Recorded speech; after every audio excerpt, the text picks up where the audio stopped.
মা দোয়া করেছে, মুহূর্তের মধ্যে আল্লাহ পাক রব্বুল আলামিন দোয়াটা মঞ্জুর করেছে। মুহূর্তের মধ্যে আল্লাহ তাআলা মৃত সন্তানকে জীবিত বানায় দিছে। মা দোয়া করতে দেরি, আল্লাহ পাক মুহূর্তের মধ্যে মৃত সন্তানকে জীবিত বানায় দিছে। আল্লাহর হাবিব সাল্লাল্লাহু আলাইহি ওয়াসাল্লাম মক্কা সারিয়া যখন হিজরত করে মদিনায় চলে গেল, হাজার হাজার সাহাবীরা মক্কা সারিয়া মদিনায় চলিয়া গেল।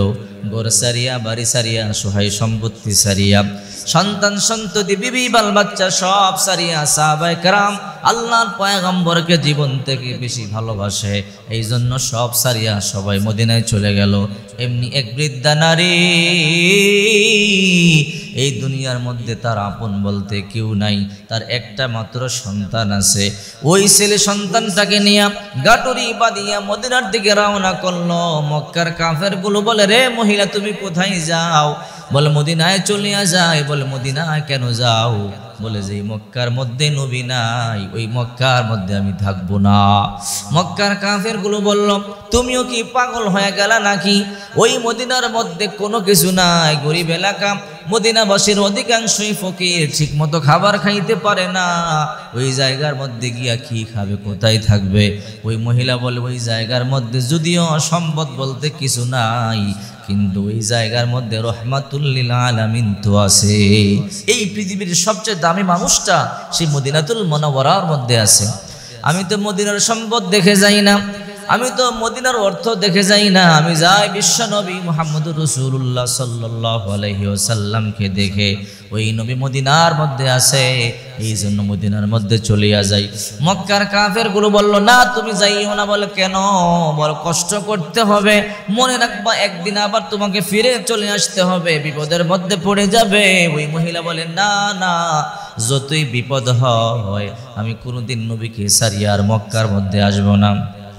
মক্কার কাফেরেরা ওই বুড়ি মহিলাকে বড়ই বুঝাইল, কিন্তু বুঝ মানে না। ওই মহিলা আল্লাহর নবীকে তার জীবন থেকে বেশি ভালোবাসত, এই জন্য একমাত্র সন্তানটা নিয়ে মদিনার মধ্যে চলে গেল। মদিনার মধ্যে যাওয়ার পরে আল্লাহর হাবিব সাল্লাল্লাহু আলাইহি ওয়াসাল্লামের কাছে সংবাদ পৌঁছে গেল। আল্লাহর হাবিব সাল্লাল্লাহু আলাইহি ওয়াসাল্লাম ওই মহিলাকে বসবাস করবার জন্য একটা জায়গা নির্ধারণ করে দিল। ওই মহিলা বসবাস করে, হঠাৎ করে কয়েকদিন পরে মহিলার বাচ্চাটার কালো জ্বর হলো। কিতাবের মধ্যে আসছে মদিনা পাহাড়ি এলাকা, জঙ্গল এলাকা। যখন মক্কা থেকে মানুষেরা হিজরত করে মদিনায় যাইত, সবার কালো জ্বর হইত। এই কালো জ্বরে কেউ কেউ মারাও যাইত। এই জন্য বিশ্ব নবী মুহাম্মদুর রাসূলুল্লাহ সাল্লাল্লাহু আলাইহি ওয়াসাল্লাম বলেন, মান সাকানাল মাদিনাতা ওয়া সাবারু আলা বালাইহা ওয়াজাবাত লাহু শাফাআতি। এই মদিনা শরীফের কালো জ্বর হওয়ার পরে কোনো ব্যক্তি যদি মারা যায়, তার প্রতি সুপারিশ করা আমার পক্ষে ওয়াজিব হয়ে যায়। আমি আল্লাহর হাবিব ওয়াদা দিলাম, এই মদিনায় আসবার কারণে যার জ্বর হবে, যে মারা যাবে, কিয়ামতের ময়দানে আমি রাসূল তার জন্য সুপারিশ করব। ওই মহিলার বাচ্চাটার জ্বর হলো। বাচ্চা জ্বর হওয়ার পরে মরে গেল।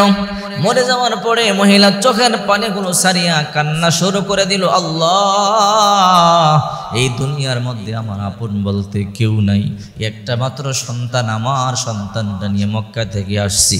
আসার সময় মক্কার কাফেরগুলো বারবার বলতেছিল, হ্যাঁ মহিলা শোনো, যাওয়ার পরে এমন বিপদের মধ্যে পড়বে, একদিন আবার তোমাকে বিপদগ্রস্ত হয়ে এই মক্কার মধ্যে প্রত্যাবর্তন করতে হবে। ওগো আল্লাহ, সত্যি সত্যি বিপদের মধ্যে পড়ে গেলাম, একমাত্র সন্তানকে মায়ের সামনে তুমি নিয়ে গেলা। না না, আমার এই অবস্থা হইলে মক্কার কাফেরের আমাকে আরো বৎসনা দিবে, আরো গালি দিবে, বলবে তোমাকে কি বলছিলাম না যাইও না, বিপদের মধ্যে পড়বা। সত্যিই তো পড়ে গেলাম আল্লাহ, না না, আমার সন্তানটা তুমি ফিরাইয়া দাও। এই সংবাদটা যখন বিশ্ব নবী মুহাম্মদুর রাসূলুল্লাহর কাছে পৌঁছলো, ওই মহিলার সন্তানটা মারা গেল, কাফন দাফনের ব্যবস্থা করা লাগবে। আল্লাহর নবী আনাস রাদিয়াল্লাহু তাআলা আনহুকে বললেন, যাও যাও, ওই মহিলার সন্তানটারে গোসল দিয়া কাফন পড়াইয়া দাফন করিয়া দাও। আনাস রাদিয়াল্লাহু তাআলা আনহু কয়েকজন সাহাবায়ে কেরামদেরকে নিয়ে আসলেন। মহিলা কান্না করো না, সন্তান মরিয়া গেছে, সব সবর করো আর আমাদেরকে গোসল দিয়ে কাফন পরাইবার সুযোগ দিয়ে দাও। ওই মহিলা কয় না না না আনাস, আমি আমার সন্তানকে গোসল করাইবার জন্য দিব না, আমার সন্তানকে কাফন পরাইবার জন্য দিব না, আমার সন্তানকে দাফন করবার জন্য দিব না। কেন দিবেন না? আপনি কি নবীজির সুন্নাহ মানেন না? বলে মানি। তাহলে আল্লাহর হাবিবের সুন্নাত হলো মানুষ যখন মারা যাবে গোসল দিয়ে কাফনের কাপড় পরাইয়া সুন্দর করিয়া মাটির নিচে দাফন করা লাগবে। মহিলা বলে সবকিছু বিশ্বাস করি, আমি নিজেও সবকিছু মানি, কিন্তু আমার সন্তানকে দাফন দিতে দিব না। বলে কেন দিবেন না? বলে আল্লাহ আমার সন্তানটাকে নিয়ে নিল কেন? এই দুনিয়ার মধ্যে আমার সন্তান ছাড়া আমার কেউ নাই।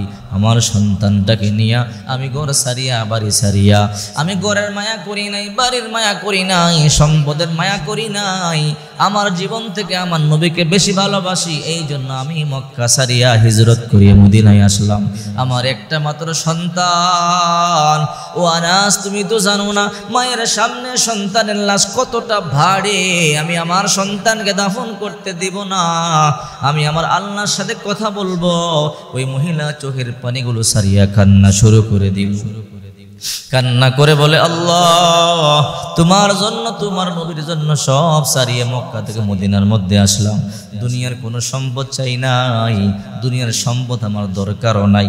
আমার এই সন্তানটাকে যদি তুমি নিয়ে নাও, মক্কার কাফেরগুলো আমাকে বৎসনা দিবে, তোমার নবীকেও বৎসনা দিবে। বলছিলাম না তুমি যাইও না, মদিনায় গেলে বিপদের মধ্যে পড়বা। ওগো আল্লাহ, তুমি আমার সন্তানটাকে ফিরাইয়া দাও। আমি জানি তুমি চাইলে ফিরাইয়া দিতে পারো, দুনিয়ার কেউ বাধা দিতে পারবে না। ওই মহিলা সন্তানটার মাথার কাছে গিয়া যখন চোখের পানিগুলো সারিয়া কান্না শুরু করেছে, সন্তানটার কাফনের ভেতরে কিছুক্ষণ পরে হঠাৎ করে সন্তানটা কাফনের ভিতরে থেকে লাফ দিয়ে দাঁড়াইয়া গেল। দাঁড়াইয়া বলে, মা তুমি আর কান্না করো না, তোমার দোয়া আল্লাহ মঞ্জুর করেছে। ওগো মা, তোমার দোয়ার বদৌলতে আল্লাহ তাআলা আমি মৃতকে আল্লাহ তাআলা জীবিত বানাইয়া দিছে। চিন্তা করে দেখেন, মা দোয়া করেছে তো আল্লাহ দোয়া এমন কবুল করেছে, মৃত সন্তানকে আল্লাহ তাআলা জিন্দা বানায়া দিছে।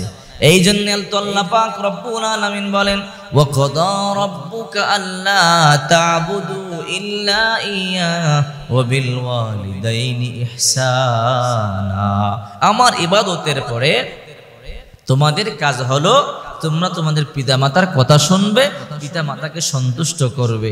রাসূলুল্লাহ সাল্লাল্লাহু আলাইহি সাল্লামের কাছে সংবাদ আসলো, ইয়া রাসূলুল্লাহ, ওই মা আল্লাহর কাছে এমন দোয়া করেছে, আল্লাহ তার দোয়া মঞ্জুর করেছে এবং মায়ের দোয়ার বদৌলতে আল্লাহ মৃত সন্তানকে জীবিত বানাইয়া তার কোলে ফিরাইয়া দিছে। এই জন্য মা বাবার দোয়া, বন্দুকের গুলি মিস হতে পারে, রকেট কামান পরমাণু ক্ষেপণাস্ত্র মিস হতে পারে, কিন্তু মা বাবার দোয়া কোনো দিন মিস হয় না। দোয়া অথবা বদদোয়া করতে দেরি, আল্লাহ মুহূর্তের মধ্যে কবুল করে।